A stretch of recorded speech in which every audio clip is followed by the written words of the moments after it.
শক্তপোক্ত মেহরাবের বুকটা কেঁপে ওঠে। অরিনকে ভয় পেতে দেখে তাকে শান্ত করতে আদুরে স্বরে বলে, আমি আপনার বড় ভাইয়ের মতো, ভয় পাচ্ছেন কেন? আর আপনার বাহুবন্ধনের আবদ্ধ ব্যক্তির ইমিডিয়েট চিকিৎসা প্রয়োজন, আমাকে চেক করতে দিন অ্যাটলিস্ট। অরিন জায়নের বুক থেকে মুখ তুলে চোখ দুটো সামান্য উঁচিয়ে মেহরাবকে দেখল। পরক্ষণে কিছু একটা ভেবে চেঁচিয়ে বলে উঠল, আপনাদের দা ভাই পাঠিয়েছে তাই না? আমার কোনো হেল্প লাগবে না, আমাদের একলা ছেড়ে দিন। আমি ভুলবশত জায়ানকে একটু হার্ট করে ফেলেছি, সে অভিমান করে ঘুমিয়ে আছে। আমি মেহরাব বুঝলো অরিন অতি মাত্রায় শক পেয়ে ট্রমাটাইজ হয়ে গেছে। বাকি অফিসাররা আলামত সংগ্রহ করলেও মেহরাব অরিন এবং জায়ানের দিকটা দেখছে। অরিন জায়ানকে ছাড়তে অসম্মতি দেখালে মেহরাব সময় নষ্ট না করে আগে জায়ানের হাতের পালস চেক করে। শুরুতেই ধারণা করছিল হয়তো বা সে আর নেই, কিন্তু পালস চেক করতে সেই ধারণা পাল্টে গেল। ধরফড়িয়ে বলে উঠল, স্ট্রেচার আনতে বলো কুইক। মেহরাব দ্রুত জায়ানকে অরিনের থেকে ছাড়াতে গেলে অরিন জায়ানের শার্ট আঁকড়ে ধরে। মেহরাব শক্ত হাতে ছাড়িয়ে নিলে মেহরাবের উপর চড়াও হয় অরিন। চেঁচিয়ে বলে, ছেড়ে দিন আমাদের, ছাড়ুন, ওকে কিছু করবেন না। জান সাহেব উঠুন না প্লিজ, আমি ডাকছি তো আপনাকে। অরিনের করুণ আর্তনাদ মেহরাবকে স্পর্শ করল না। সে জায়ানের রক্তক্ষরণের উৎস খুঁজতে গেলে তার চোখ আটকালো জায়ানের হৃৎপিণ্ডের কাছটায় গুলিবদ্ধ হওয়া এক বিব্রত ক্ষতকে। সেখান থেকে চুইয়ে পড়া রক্ত ক্রমশ মেজে রাঙিয়ে দিচ্ছে। কুখ্যাত রাজনীতিবিদ মেহরাব ওয়াহিদ মেজবাহ একমাত্র আদরের বোন অরুণিকা ওয়াহিদ অরিন 3 দিন যাবৎ নিখোঁজ। নিউজটা শহরের এক প্রকার শোরগোল ফেলে দেয়। সব থেকে বেশি হইচই শুরু হয় যখন সাময়িক যোগাযোগ মাধ্যমে ফাঁস হয় অরিনের ধর্ষিত হওয়ার চিত্র। কয়েকটা ঝাপসা ছবি মুহূর্তে ঝড় তুলে দেয় সবখানে। প্রথমে পুলিশকে ইনফর্ম না করে নিজের দলীয় বেস্ট নেতাকর্মীদের মাধ্যমে খোঁজ করলেও এই অনাকাঙ্ক্ষিত তথ্য সামনে আসার পর বেস্ট টিমকে হায়ার করা হয় অরিনের খোঁজ নেওয়ার জন্য। বাগানবাড়ির সামনে হতাশ মুখে দাঁড়িয়ে ছিল সাংবাদিকরা। এই নিউজটা তাদের জন্য বড্ড ইম্পর্টেন্ট। গত 2 দিন যাবৎ দৌড়াদৌড়ি করে কোনো তথ্য হাতে আসেনি। আজ ও যদি খালি হাতে ফিরে যেতে হয় তবে সবটা বৃথা। সৃষ্টিকর্তা বোধহয় বুঝলেন তাদের ব্যাপারটা। তৎক্ষণাৎ বাগানবাড়ির কালো গেট পেরিয়ে তীব্র গতিতে প্রবেশ করে একটি ল্যান্ড ক্রুজার। গাড়ির দরজা খুলে বিশিষ্ট রাজনীতিবিদ মেহরাব ওয়াহিদ মেজবাহকে বাইরে আসতে দেখে সকলে যেন আশার আলো খুঁজে পায়। কিন্তু বিধিভ্রম দৌড়ে এগিয়ে আসতে নিলেই তাদের আটকে দেওয়া বিশাল দেহী 8 জন গার্ড। মেজবাহ এবার বিরক্তির শ্বাস ফেলে গটগট পায়ে এগিয়ে যায় বাগানবাড়ির দিকে। বাড়ির দরজা ঠেলে ভেতরে ঢুকতে আচমকা থমকে যায় মেজবাহ। চোখ বড় বড় করে তাকায় চারপাশে। এ যেন সেই 11 বছর আগের প্রতিচ্ছবি। কয়েকটা ফাঁকা ঢোক গিলে দুবার মাথা ঝাঁকিয়ে নিজেকে সামলে আবার সামনে তাকায়। এবারও একই দৃশ্য ভেসে ওঠে। এমন সময় পেছন থেকে একজন গার্ড ডেকে এসে বলে, sir, are you okay? Mezbah কাপা স্বরে বলে, হ্যাঁ। হুট করে কিছু একটা মনে পড়তে রাগে গজগজ করে মেজবাহ বলে, আমি বলেছিলাম আমার জন্য অপেক্ষা করতে। আমার আদেশ অমান্য করার সাহস কি করে হয় এই অফিসারের? এদিকে সমস্যাটা সমাধান হলে ওকে আমার পার্টি অফিসে আনবি। গার্ডটা ফাঁকা ঢোক গিলে বলে, জি স্যার। মেজবাহ যেন পলক ফেলতে পারছে না। কদম আগাতে কষ্ট হচ্ছে। সে এক প্রকার স্তম্ভিত হয়ে দেখছে বাড়ির চারপাশ। আশেপাশে হওয়া ফিসফিসিয়ে বলছে, এই চোকাট মারিয়েই সামনে গেলেই আরেক ধ্বংসের অধ্যায় শুরু হবে। এবার ক্ষমতা নয়, প্রিয় জিনিস হারিয়ে তবেই সমাধান মিলবে। অতীত বদলা নিতে ফিরে এসেছে, তবে মাসুল দিচ্ছে তোর নিষ্পাপ ছোট বোনটা। মেজবাহ নিজেকে সামলে বলল, সব মিথ্যে, সব রুম, এখানে আমার আরও নেই। কথাগুলো বলে চৌকাঠ থেকে ফিরে চলে আসতে নিলেই কর্ণকুহরা আসে অরিনের বিধ্বস্ত আর্তনাদ। আকুলতার স্বরে কি যেন বলছে। মেজবাহর বুক ধরফরিয়ে ওঠে। 11 বছর আগে সেই মেয়েলি কণ্ঠে চিৎকারের সাথে মায়াবী মুখটা ভেসে উঠল মানবপটে। সেই স্তম্ভ হয়ে দাঁড়িয়ে রইল কেবল। অরিনের চিৎকার শুনে গার্ডের চিনতে ভুল হলো না। মেজবাহ যেন নির্বিকার দেখে গলা উঠিয়ে ডেকে বলল, স্যার, অরুণিকা ম্যামের চিৎকার শুনলাম মনে হলো। মেজবাহ আনমনে বলে। কি? তৎক্ষণাৎ তাদের ক্রোশ করে দুজন ওয়ার্ড বয় স্টেশন নিয়ে ছুটে যায়। মেজবাহ এবং গার্ড একে অপরে একবার দেখে তারাও ছুটে যায় পেছনে। কাঙ্ক্ষিত রুমে আসতেই মেজবাহ ভেতরের দৃশ্য দেখে আবারও হকচকিয়ে যায়। পর মুহূর্তেই নিজেকে সামলে তাকায় অরিনের দিকে। বেচারি মেজবাহর পা ধরে জায়ানকে ফিরিয়ে দিতে বলছে, সাথে আবল তাবল বুলি আউড়ে ক্রমাগত কিছু একটা বলছে। মেজবাহর কানে সেসব যাচ্ছে না। অবিকল 11 বছর আগের সেই দৃশ্য দেখে মস্তিষ্ক কাজ করা বন্ধ করে দিয়েছে। অস্পষ্ট স্বরে বলে, এত মিল কিভাবে সম্ভব? তার ভাবনার মাঝে অরিন হামাগুড়ি দিয়ে এগিয়ে আসে তার দিকে। এক পা জড়িয়ে ধরে কান্নারত স্বরে বলে, দা ভাই, ও দা ভাই, ওকে মাফ করে দাও। ও নির্দোষ কিছু করেনি। আমি ওকে ভালোবেসেছি। আমি আর বলতে পারছে না অরিন। বুঝে আসে কণ্ঠস্বর। লুটিয়ে পড়ে জায়ানের রক্তমাখা মেঝেতে। মেজবাহ স্থির দৃষ্টি তখনও জায়ানের রক্তাক্ত মুখশ্রীতে আবদ্ধ। জায়ানকে স্ট্রেচারে তুলতে দেখে হতভাগ সুরে ডাকে, জাদ। নিস্তব্ধ হসপিটালের ভিআইপি ফ্লোরে করিডোরে স্তব্ধ হয়ে বসে আছে ওয়াহিদ পরিবারের সদস্যগণ। মাইমুনা ওয়াহিদ থেমে থেমে বিলাপ করে উঠছেন। উনার পাশে বসা মোশাররফ ওয়াহিদ থম মেরে এক দৃষ্টিতে তাকিয়ে আছেন মেঝেতে। মেজবাহ দেয়ালে হেলান দিয়ে দাঁড়িয়ে থেকে দৃষ্টি নিবদ্ধ করে রেখেছেন আইসিইউর বন্ধ দরজার দিকে। অরিনের অবস্থা বড্ড সংকটময়।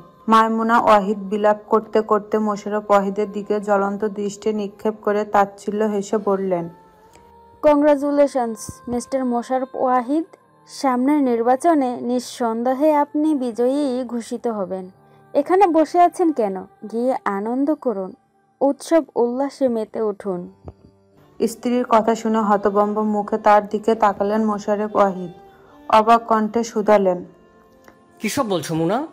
আমার সন্তান মৃত্যুর সাথে লড়াই করছে, আর তুমি এসব প্রসঙ্গে কথা বলছো? মাথা ঠিক আছে তোমার? মাইমুনা ওয়াহিদ কণ্ঠে তেজ নিয়ে বললেন, আমার মেয়ের সম্মান বিকিয়ে যে সিম্পথি পেয়েছেন পাবলিকের কাছে, সেটা সামনের নির্বাচনে জিত হাসিল করার জন্য এনাফ। সেটা বুঝতে এত সময় লাগছে কেন? বিবেক বিকিয়ে আবেগকে পুঁজি করে জিত হাসিল করা তো আপনার ব্যক্তিত্বের প্রধান বৈশিষ্ট্য। ভালো মানুষের অভিনয় করতে করতে সেটা ভুলে গেছেন নাকি? মোশাররফ ওয়াহিদ তিক্ত অপবাদ হজম করতে পারলেন না। রেগে বললেন, তুমি কি বলতে চাইছো? আমি অরিনের এই অবস্থার জন্য দায়ী? নির্বাচনের জিত অর্জনের জন্য আমি আমার সন্তানের সম্মানহানি করেছি?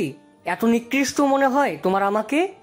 মাইমুনা ওয়াহিদ স্পষ্ট গলায় বললেন, আমার অরুর এই অবস্থার জন্য কেবল আপনি দায়ী। বারবার বলেছিলাম ওকে একা ছাড়বেন না। আপনার অতীতের কর্ম সুবিধার না। আমার ফুলের মতো বাচ্চাটার উপর অতর্কিত হামলা হওয়ার সম্ভাবনা প্রবল। শুনিয়েছিলেন আমার কথা। দুশ্চিন্তায় অস্থির মোশাররফ ওয়াহিদ স্ত্রীর এমন কথা শুনে বিরক্ত হয়ে বললেন, বারবার একই গান গাওয়া বন্ধ করো মুনা। অরিন অ্যাডাল্ট, নিজের সেফটি নিজে সুনিশ্চিত করতে না পারলে সেটা আমার দোষ? অরিন আমারও সন্তান। আমি বাবা হয়ে ওর ক্ষতি কেন চাইব? ননসেন্সের মতো কথা বলবে না একদম।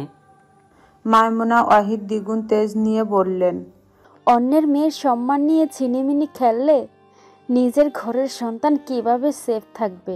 এমন ভাবনা আপনার মস্তিষ্কে নাড়া দেয়নি কখনো?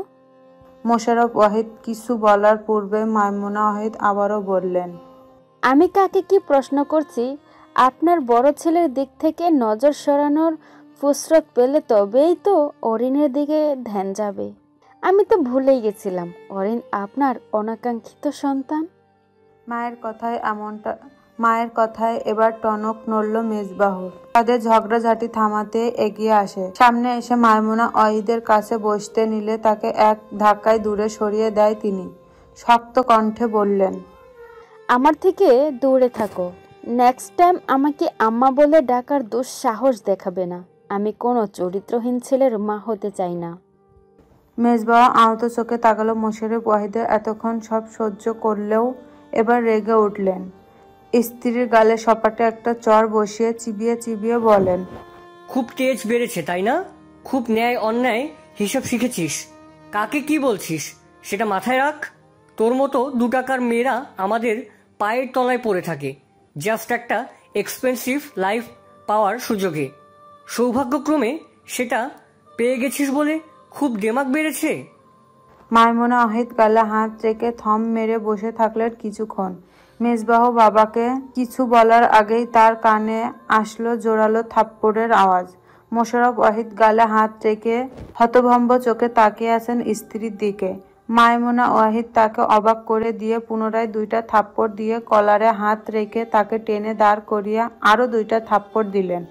মোশাররফ ওয়াহিদ কিছু বলার আগে মাইমুনা ওয়াহিদ কণ্ঠে তেজ নিয়ে চিল্লিয়ে বললেন, তোমার মতো টাকা পয়সা না থাকলেও স্বভাব আচরণে আমি ছোট লোক নয়। টাকার অঙ্কে হিসাব করতে গেলে তোর মন মানসিকতা এতটাই নিচু যার মূল্য 2 টাকাও নয়।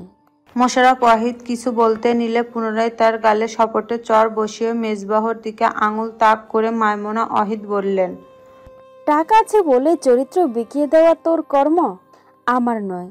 ঘরে স্ত্রী রেখে সোকল্ড ফ্রেন্ডের সাথে অনৈতিক কর্মে লিপ্ত হয়ে এমন চরিত্রহীন সন্তান জন্ম দেওয়া তোর পারিবারিক শিক্ষা, আমার নয়।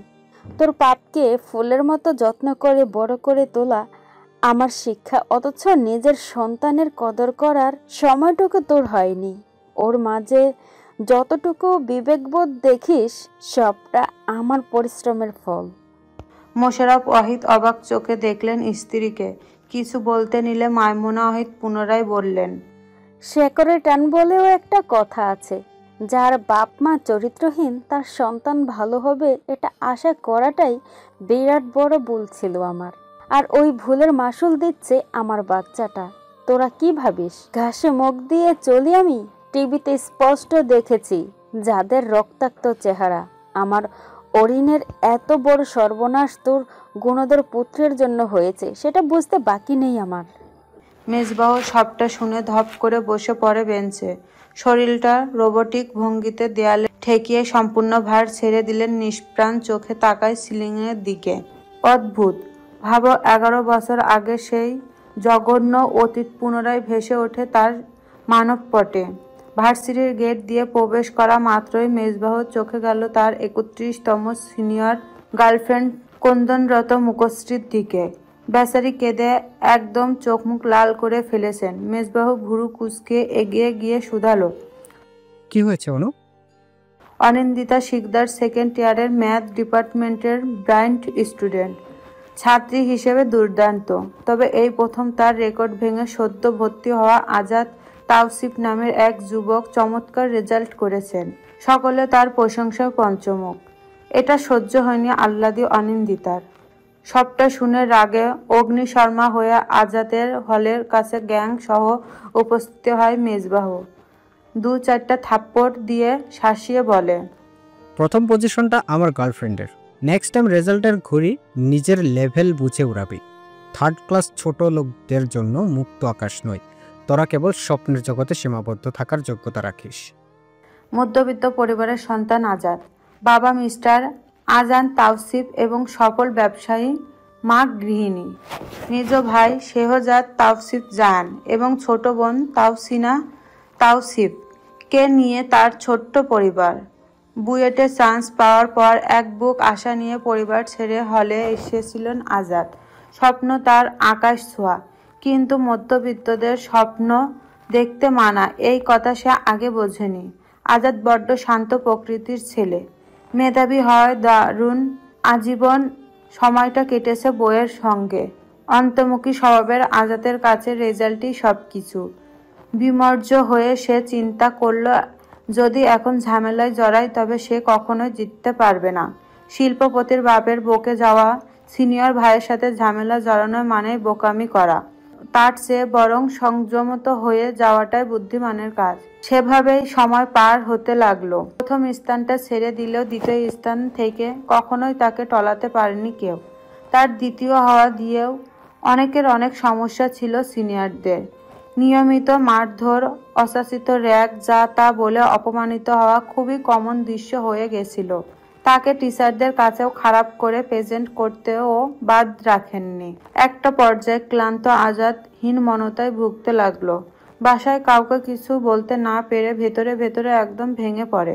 চোখে স্বপ্নের বদলে দেখা যেত একরাশ হতাশা। এসবের মাঝে আজাদের কানে একটা সুখবর আসে। তার মেজো ভাই জায়ান ইউরোপের একটা স্বনামধন্য মেডিকেলে চান্স পেয়েছে। কথাটা শুনে তার ভেতর একটা সুপ্ত অভিলাপ জেগে ওঠে। কিন্তু সে চিন্তা করে, এবার ফাইনালে দুর্দান্ত রেজাল্ট করে সেও অনাত্ম গমন করবে। তবে সিনিয়রদের ব্যাড বুকসে এসে পড়া মানেই ভার্সিটির জীবন তছনছ, এটা বুঝতে বড্ড দেরি করে ফেলেছিলেন আজাদ। ফাইনাল এক্সামে দুর্দান্ত ফলাফল করে পুনরায় ডিপার্টমেন্টে সাড়া ফেলে দেয় আজাদ। সবার মুখে মুখে তার নাম। বাসায় ফোন দিয়ে বড্ড উৎফুল্ল কণ্ঠে সকলকে জানায় তার রেজাল্টের কথা। কে জানতো এটাই ছিল শেষ ফোন কল। পরের দিন সকালে তার লাশ পাওয়া যায়।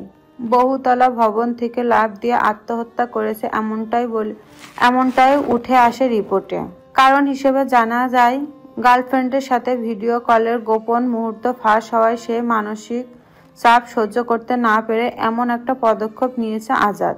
অতি শোকে পাথর।